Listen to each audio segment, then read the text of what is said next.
Hello, my name is Carly Jones, and this is my friend Clucky the hen. Clucky is just about to start her egg producing cycle.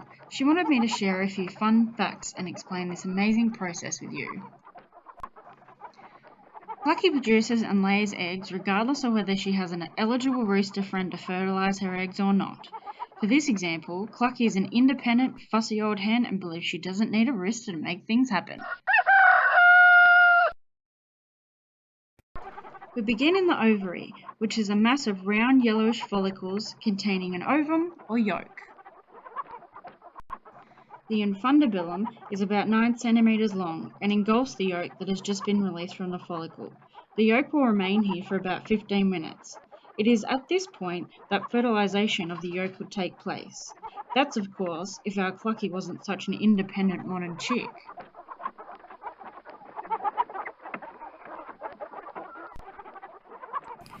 When the yolk is released into the oviduct, the process of producing the albumin, or egg white, shell membranes, and the shell around the yolk begins. The next section the egg travels through is the magnum, or ampulla. It is the longest section at up to 40 centimeters long. Approximately 40% of the albumin, or egg white, is added at this stage, taking about 3 to 4 hours to pass through.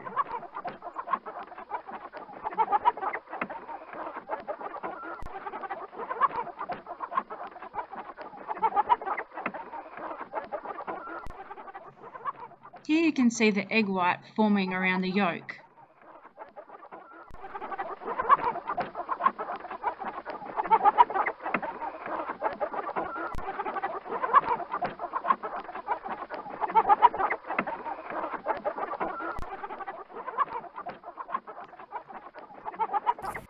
The egg then moves into the isthmus, where approximately 20% of the albumin and shell membranes are added.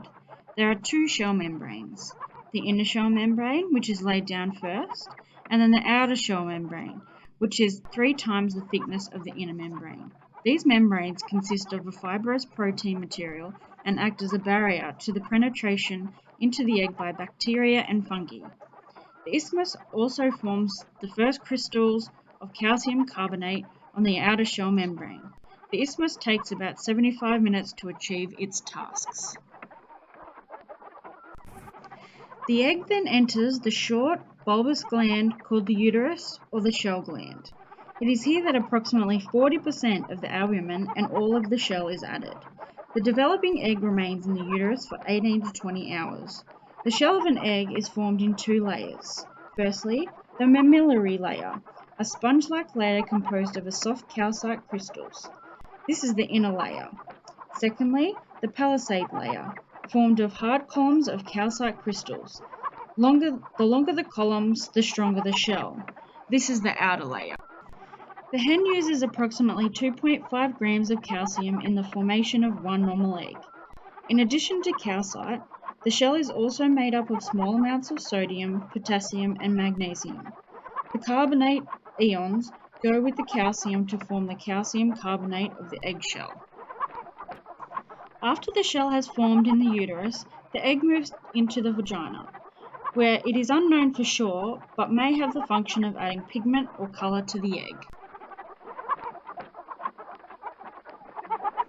As you can see here, this is probably the hardest stage for our friend Clucky.